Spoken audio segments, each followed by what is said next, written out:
మంచిగా బ్రహ్మాండమైన సిటీ రావాలి, ఆ వచ్చే సిటీకి కావాల్సినటువంటి ఆల్ ఇన్ఫ్రాస్ట్రక్చర్ రావాలి అని చైనాలో నేను చైనా పోయినప్పుడు చూసినట్టు అది 70,000 ఎకరాలు వాళ్ళది, చాలా హ్యూజ్ ఫ్యాక్ట్. మనకి ఒక 20,000 ఎకర్స్ అయితే మస్తు అవుతుందని చెప్పి మేము తీసుకొచ్చి చేసినాం. మెడికల్ కాలేజ్ కూడా మంజూరు చేసినాం ఆ పక్కనే, వీటన్నిటి దృష్ట్యా పెట్టుకొని. అంటే మేము ఒక పద్ధతి పెట్టుకొని దాన్ని ఒక సిస్టమేటిక్గా చేసినాం. చేస్తే ఇప్పుడు దాన్ని ఏందండి దందా, ఏదైనా చేసి దాన్ని నమ్మకదొబ్బన్న. ఏం జరుగుతుంది రాష్ట్రంలో? ఫ్యూచర్ సిటీ, తొక్క సిటీ, ఎవరికి కావాలి నీ ఫ్యూచర్ సిటీ? నాకు అర్థం కాదు. నువ్వు పెంచినావు హైదరాబాద్ను, ఎవరు చేసిన హైదరాబాద్ సిటీ? ఇంత వైబ్రాంట్ సిటీ ఎక్కడికి వచ్చింది? ఓ 400 సంవత్సరాల చరిత్రతోని దీనికంతా ఒకటి ఒకటి ఒకటి ఒకటి పోతే జరిగి ఆటోమేటిక్గా పెద్ద సిటీ అయింది. అట్లా అన్నీ కావు, అందరికి కావు. ఎన్ని రాష్ట్రాలకు ఉన్నాయండి? బెంగాల్ కలకత్తా ఉంది, మహారాష్ట్రకి ముంబై ఉంది, మనకు హైదరాబాద్ ఉంది, కర్ణాటకకు బెంగళూరు ఉంది, తమిళనాడుకు మద్రాసు ఉంది, ఢిల్లీ కోర్స్ ఢిల్లీ. వేరే రాష్ట్రాలకు లేవు కదా, 28 రాష్ట్రాలకు ఉన్నాయి, ఉండేవి. సో ఇంత మహానగరం నిర్మితమైంది. ఈ నగరం యొక్క భవిష్యత్తును దృష్టిలో పెట్టుకొని పెట్టిందే ఫార్మా సిటీ.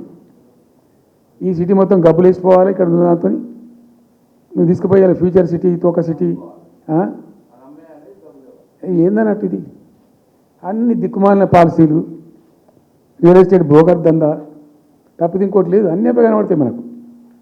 మీరు పరిశీలనగా చూస్తే, పూర్తిగా చూస్తే అసలు చాలా గందరగోళం.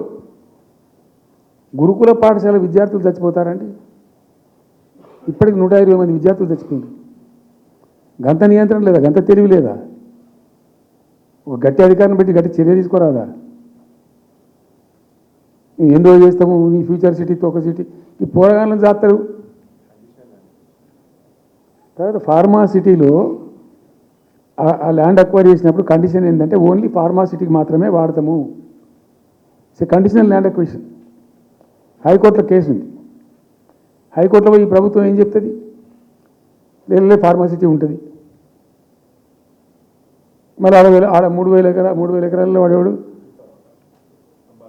అంబాయినా సల్మాన్ ఖాన్ వంతారను బొంతారను పెడతారు.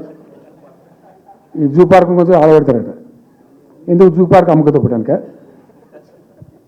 ఏం జరుగుతుంది ఈ రాష్ట్రంలో అసలు? మేము ఇటువంటి చిల్లర పనులు చేయలేదే మేము ఉన్నప్పుడు, ఇంత దుర్మార్గమైన కార్యక్రమాలు చేయలేదే.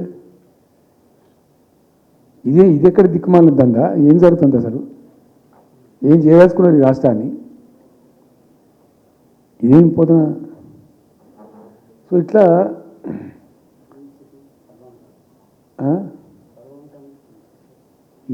అది ఏందో